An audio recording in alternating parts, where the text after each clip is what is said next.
Bonsoir, bienvenue pour ce culte. Très heureux de pouvoir vous retrouver. J'espère que vous avez passé une excellente journée et j'espère que vous allez finir cette soirée avec la bénédiction du Seigneur. Alors, comme vous avez pu voir donc dans les publicités, ce soir, c'est une invitation. Viens et vois Nazareth. Alors, je ne vais pas en dire trop, je vous laisserai écouter le message, mais sans plus attendre, je vous laisse avec nos sœurs qui ont préparé d'excellents chants à la gloire de Dieu. Passez une bonne soirée et à tout à l'heure. Bonjour à tous, j'espère que vous vous portez bien. Ce soir, on va rechanter un chant qu'on a chanté la semaine dernière, Mon témoignage, parce que nous voulons proclamer tous ensemble, encore une fois, que nous sommes des témoignages vivants pour l'Éternel. J'ai vu l'ennemi s'effondrer, l'obscurité se dérober. Malgré tout, un mystère est insaisissable. Mon nom est écrit là dans le ciel. J'ai vu sa puissance en action, sa force de résurrection. Pourtant ce mystère reste insaisissable. Mon nom est écrit là dans le ciel. Mon chant demeurera éternel. C'est là mon témoignage. C'est là mon témoignage, je suis sauvé.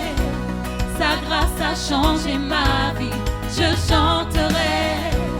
Par Jésus mon Rédempteur, justifié. Voilà mon témoignage, voilà mon témoignage. Vous pouvez taper des mains chez vous comme nous. Alléluia. Rassemblons-nous devant. Rassemblons-nous devant celui qui par son sang nous a franchis. Adorons le Père, le Fils, le Saint-Esprit. Mon Dieu fera ce qu'il a promis. Oui, en lui, tout est déjà accompli. C'est là mon témoignage. C'est là mon témoignage. Je suis sauvé. Sa grâce a changé ma vie, je chanterai. Par Jésus mon Rédempteur, justifié. Voilà mon témoignage, voilà mon témoignage. Alléluia, ta grâce a changé nos vies.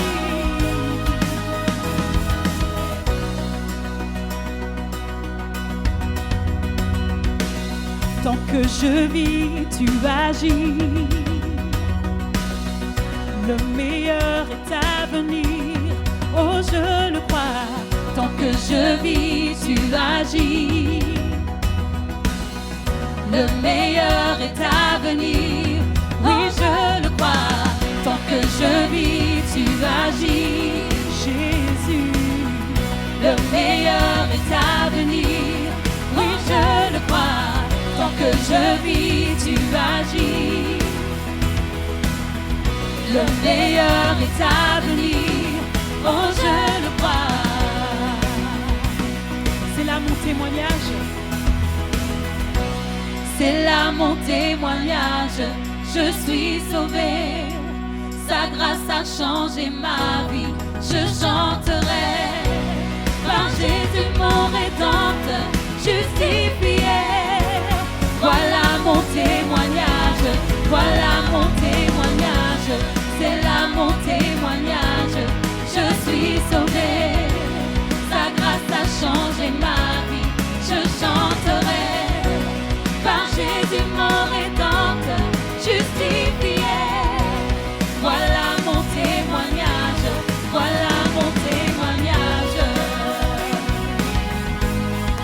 Seigneur, parce que ta grâce a changé nos vies.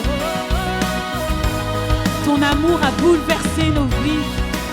Ta bonté, ta bienveillance a transformé nos vies. Et nous voulons nous abandonner à toi ce soir. Nous nous abandonnons à toi ce soir, Seigneur. Viens inonder nos âmes de ta présence. Viens inonder nos âmes de ton amour. Parce que toi seul nous combles, Seigneur.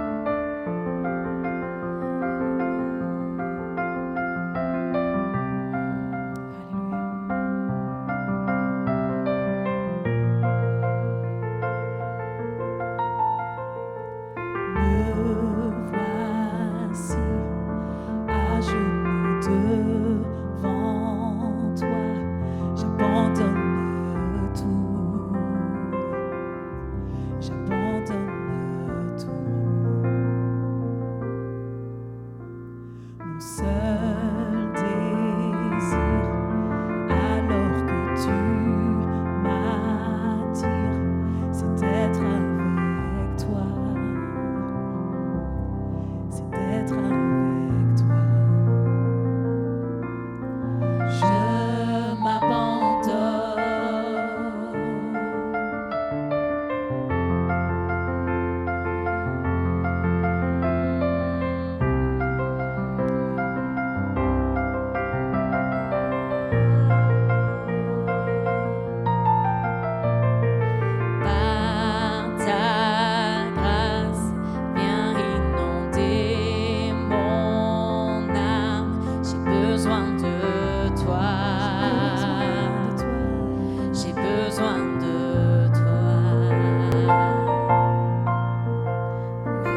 tel un ouragan,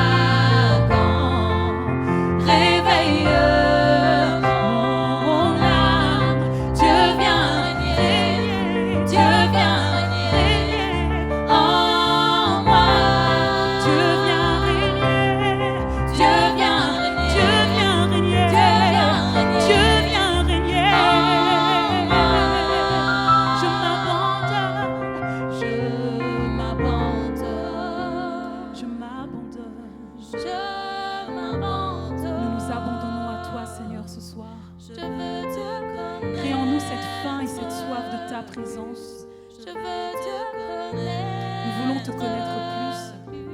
Et une manière de te connaître plus, c'est au travers de ta parole. Merci pour cette parole qui va nous être donnée ce soir. Je veux te connaître. Merci les sœurs pour ce temps de louange. Merci pour ces beaux chants qui sont montés, je le crois vraiment pour la gloire du Seigneur. Alors ce soir, comme vous avez pu le voir sur les publicités, eh bien le thème de mon message est « Viens et vois » et vous avez vu qu'il est écrit Nazareth. Je vais vous expliquer pourquoi à travers ce message. Alors pour introduire le message, j'aimerais lire un texte avec vous qui se trouve dans l'évangile de Jean au chapitre 1, du verset 45 à 55 petits versets. Philippe rencontra Nathanaël et lui dit « Nous avons trouvé celui de qui Moïse a écrit dans la loi et dont les prophètes ont parlé, Jésus de Nazareth, fils de Joseph. » Nathanaël lui dit « Peut-il venir de Nazareth quelque chose de bon ?» Philippe lui répondit « Viens et vois. » Jésus, voyant venir à lui Nathanaël, dit de lui « Voici vraiment un Israélite dans lequel il n'y a point de fraude. » « D'où me connais-tu » lui dit Nathanaël. Jésus lui répondit « Avant que Philippe t'appelle, quand tu étais sur le figuier, je t'ai vu. » Nathanaël répondit et lui dit « Rabbi, tu es le Fils de Dieu, tu es le roi d'Israël. » Jésus lui répondit « Parce que je t'ai dit que je t'ai vu sur le figuier, tu crois. Tu verras de plus grandes choses que celles-ci. » Amen. Alors ce soir, donc, le thème à travers Nazareth, je vais essayer de faire ressortir quelque chose qui va nous parler. Parce que je crois vraiment qu'on vit des moments difficiles, je crois vraiment qu'on vit des temps où tout semble tellement compliqué. Il y a des choses comme si des choses nous écrasaient, la pandémie nous écrase, il y a des situations qui nous dépassent. Et j'aimerais vraiment, à travers ce message, vous encourager ce soir, d'emblée dire « Viens et vois ce que Dieu peut faire pour toi. » Alors, Nazareth. Nazareth se trouve dans le nord d'Israël, dans la province de la Galilée. Et pour bien comprendre un peu la réflexion de Nathanaël, peut-il venir quelque chose de bon de Nazareth? J'aimerais resituer un peu d'une manière culturelle ce qui se passait à l'époque. Alors tous les Galiléens étaient des gens méprisés pour leur manque de culture, leur dialecte qui était assez grossier et leur contact avec les gentils. Il paraît que des fois, quand des Galiléens parlaient avec des gens du sud d'Israël, ils ne se comprenaient pas tellement c'était un dialecte assez grossier. Alors il est dit de Nazareth que c'est un village pauvre, qu'il y avait peu d'habitants, entre 200 et 400 habitants. Et les évangiles nous disent que ce sont généralement des gens mauvais. Jésus a dû même quitter Nazareth et a préféré habiter à Capernaum. Vous avez ça dans Matthieu 4, 13. Il est dit dans Matthieu 13, 58 qu'ils ne pouvaient pas faire grand-chose parmi eux à cause de leur incrédulité. C'était des têtes dures. Hein. Et que ça a même étonné Jésus dans Marc 6, 6. Et une fois, il est dit dans Luc 4, 29 qu'ils ont même essayé, donc les gens de Nazareth, de tuer Jésus. Alors je répète, donc un village pauvre, sans fortification, un coin perdu avec des maisons rustiques, peu d'habitants comme ça a été dit, village méprisé, pas de bonne réputation. Donc on comprend un peu Nathanaël quand il dit, est-ce qu'il y a quelque chose de bon qui peut venir de là? Et ce qui est étonnant, frères et sœurs, juste une parenthèse, c'est de voir que Jésus vient d'un endroit comme celui-là. Jésus est né dans un endroit, dans un village où c'était peut-être pas très fréquentable, et on peut dire que Jésus connaît le terrain. Vraiment, il connaît le terrain. Il n'est pas né dans un palais, il n'est pas né à Jérusalem, il est né dans un endroit méprisable. Il connaît la vie, il sait ce qu'est la vie, il a grandi là. Alors, ce soir, à la question peut-il venir quelque chose de bon de Nazareth? Eh bien, malgré tout ce que je viens de dire, ma réponse est oui. Qu'est-ce qui peut venir de bon de Nazareth? Jésus, le Fils de Dieu, le Messie, celui qui va révolutionner le monde entier. Il y aura, comme tout le monde a étudié, il y a un avant Jésus-Christ et un après Jésus-Christ. Vraiment, quelque chose de bon est sorti de Nazareth. Mais ce soir, j'aimerais qu'on puisse se poser la même question, mais nous concernant. Nous en tant que Nazareth. Peut-il sortir quelque chose de bon de ma vie? Peut-il sortir quelque chose de bon de ma vie? Et frères et sœurs, j'ai vraiment changé mon message. Je n'étais vraiment pas parti sur ce genre de message, mais j'ai été interpellé avec tout ce qu'on entend, tout ce qu'on voit. Vraiment, la vie ne fait pas de cadeaux. Alors, peut-on tirer quelque chose de bon de ma situation familiale? Tu peux y répondre ce soir. Peut-on sortir quelque chose de bon de quelqu'un comme moi, de quelqu'un comme toi? Est-ce qu'on peut tirer quelque chose de bon de quelqu'un qui lutte avec les médicaments, qui lutte avec les drogues, avec l'alcool, avec l'impureté, avec les addictions? Peut-on sortir quelque chose de bon de moi qui est une personne qui est échouée et qui a fait des erreurs, et peut-être que tu as tellement échoué, tu as fait peut-être beaucoup d'erreurs. Peut-on encore tirer quelque chose de bon de toi? Souvent, et c'est vraiment une constatation, nous projetons sur les autres ce que nous vivons en réalité. Nous réalisons que nous ne sommes vraiment pas à la hauteur. Et frères et sœurs, c'est une réalité qu'on vit de plus en plus. Je ne sais pas si vous avez écouté les informations, mais à cause de la pandémie, maintenant, on parle de plus en plus de la santé mentale des gens. Oh, c'est vraiment terrible de voir le nombre de suicides, le nombre de personnes qui n'en peuvent plus de rester renfermées. Frères et sœurs, c'est assez paradoxal de voir que des familles explosent parce qu'ils doivent vivre ensemble. C'est vraiment paradoxal. Et là, c'est là qu'on voit qu'il y a vraiment un souci dans le monde d'aujourd'hui. Alors, j'aimerais juste dire ceci, que Jésus n'a même pas répondu au souci de la réputation de Nazareth. Quand il vient près de Nathanaël, il ne lui dit pas, mais tu sais ceci, tu sais cela, Nazareth, il y a quand même des choses bonnes. Non. Jésus, ce qui l'intéresse, frères et sœurs, c'est notre vie. Ce qui intéresse Jésus, c'est notre vie. Peu importe d'où on vient, peu importe notre passé, Jésus s'intéresse à nous. Peut-il sortir quelque chose de bon de situations compliquées? Je prends un premier exemple, il y avait un homme, et j'aime cet exemple, et je le prends souvent, pardonnez-moi, mais c'est tellement une réalité. C'est l'exemple de cet homme possédé d'une légion de démons incontrôlables, vivant au milieu des sépulcres, vivant dans les cimetières. Dans Marc 5,5, il est dit qu'il était sans cesse, nuit et jour, dans les tombeaux, et sur les montagnes, il criait et se blessait lui-même avec des pierres. C'est vraiment quelque chose de fort. Et je vous assure, il n'y avait rien de bon là-dedans. Il était lié par la folie, par la dépression, par le stress. Et on peut s'imaginer des gens qui sont comme se posséder, qui n'arrivent plus à maîtriser leur vie, qui n'arrivent plus, qui perdent les pédales. Et on entend combien de personnes ces derniers temps qui prennent un pistolet, qui tuent leur épouse, qui tuent leur enfant, qui se suicident, ou d'autres personnes qui vont incendier leur maison et mourir en famille. Frères et sœurs, rien de nouveau sous le soleil. Il y a vraiment des situations qui nous dépassent. Le stress, mais avec Jésus, on peut retirer encore le meilleur. Aucune situation n'est trop difficile pour Jésus. Jésus va chasser les démons. Et il va rendre la liberté à cet homme. Et derrière tous ces liens, on peut vraiment discerner toute personne, frères et sœurs, qui, je vais dire, sont manipulées par d'autres personnes. Et ça existe, des personnes qui sont manipulées par d'autres personnes. J'ai été affairé d'entendre certaines choses ces derniers temps, où vraiment des gens veulent conduire la vie d'autres gens. Toute personne touchant au monde occulte, à l'astrologie, au tarot, au fait de tourner les cartes.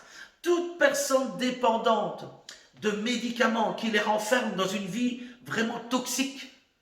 Écoutez ce que fait Jésus. Jésus va le libérer. Je vais faire court ce soir. Jésus va le libérer. Et ça ne va pas durer des journées entières. Mais le contact avec Jésus va produire quelque chose. Et Jésus libère cet homme. Et une fois libéré, regardez ce qu'il est dit. Jésus va partir.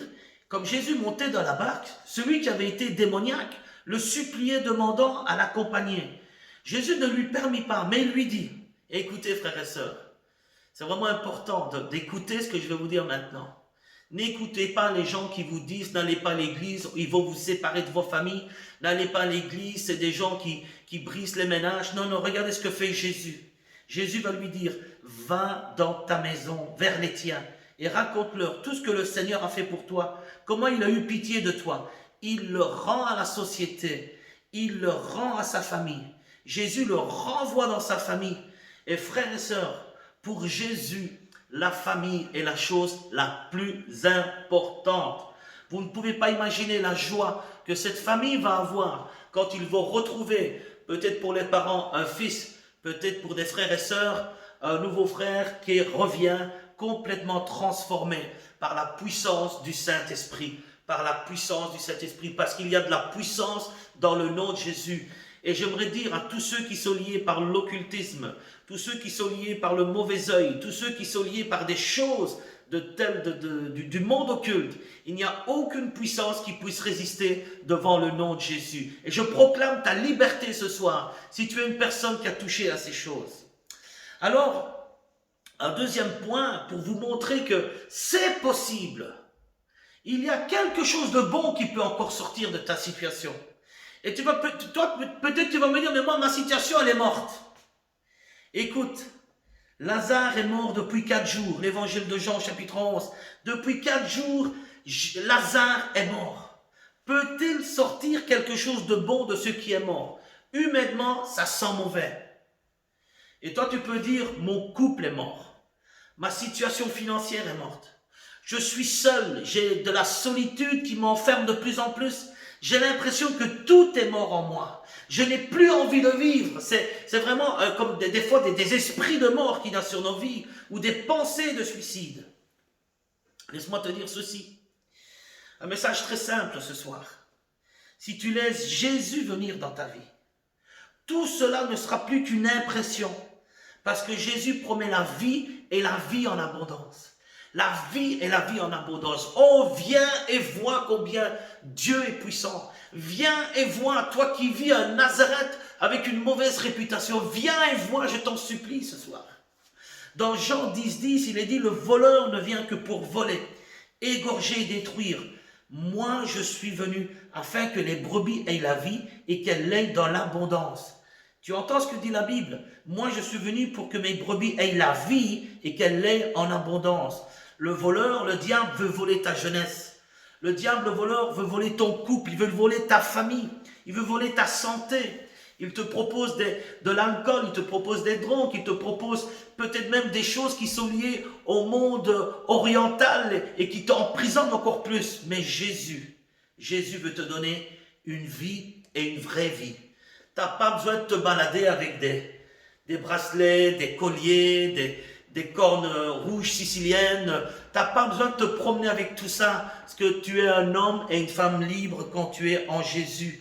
Libre de libre, made in royaume de Dieu. Le royaume de Dieu, c'est ça, c'est une vie libre qu'on peut recevoir en Jésus-Christ. Et écoute ça, le terme grec traduit par abondance dans l'évangile de Jean 10, eh bien, est périssos, qui signifie, donc c'est pas une vie comme ça toute simple, où tu t'ennuies, non, c'est vraiment, le terme grec signifie une vie abondante en excès. Beaucoup, hors mesure, beaucoup plus, en superflu, une quantité qui dépasse largement ce à quoi on s'attendait. Frères et sœurs, viens et vois tout ce que Jésus peut te donner ce soir. Alors, comprenez ceci ce soir. Jésus nous promet une vie bien meilleure que tout ce que nous pouvons imaginer. C'est pas une religion, c'est pas te renfermer dans un monastère, c'est pas lire des livres sacrés où tu dois répéter des choses. c'est une vie simple en Jésus. Et le seul livre que tu peux lire et qui te fera du bien, c'est la Bible. Dans 1 Corinthiens 2,9, il est dit, ce que l'œil n'a pas vu, ce que l'oreille n'a pas entendu, ce qui n'est pas monté au cœur de l'homme, Dieu l'a préparé pour ceux qui l'aiment.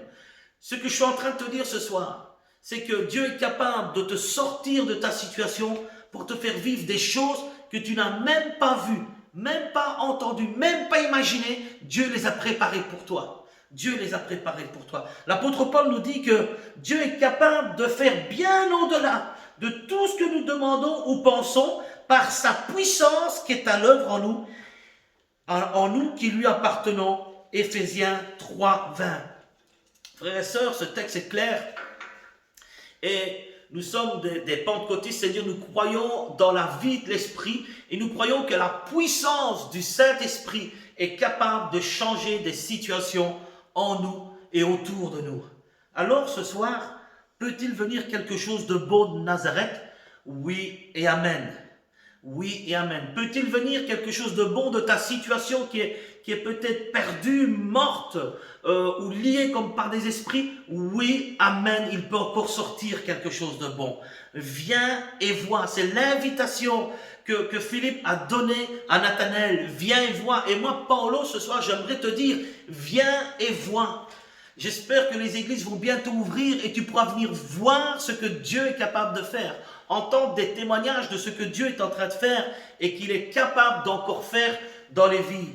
Alors, un point important, quand Jésus lui dit « je t'ai vu », eh bien, j'aime souligner ça, je t'ai vu quand tu étais sous le figuier. Et un commentateur dit ceci, et je le prends parce qu'il est intéressant, il dit ceci, les branches du figuier s'inclinent très très bas, formant un endroit idéal pour celui qui veut s'isoler à l'abri des regards. Je me rappelle en Sicile, dans la maison de mon beau-père que je salue parce qu'il nous regarde, il y avait un figuier devant, un figuier derrière, et c'est vrai que le figuier de devant, les branches descendaient tellement basses qu'on aurait pu se cacher en dessous. Et écoutez ce qu'il est dit, Nathanaël comprend que seul un regard surnaturel a pu le découvrir dans cette cachette et pénétrer le problème qu'il y méditait. Cette vue pénétrante arrache la confession de foi de Nathanaël, tu es le Fils de Dieu, le roi d'Israël. Alors, dit autrement, comprenez ceci aussi dans Jean 1, 48, la mention sous le figuier est une expression juive pour désigner une personne dans une phase de méditation, des saintes écritures et de recueillement. Donc, et je répète, Jésus a donc vu Nathanaël en prière, en méditation.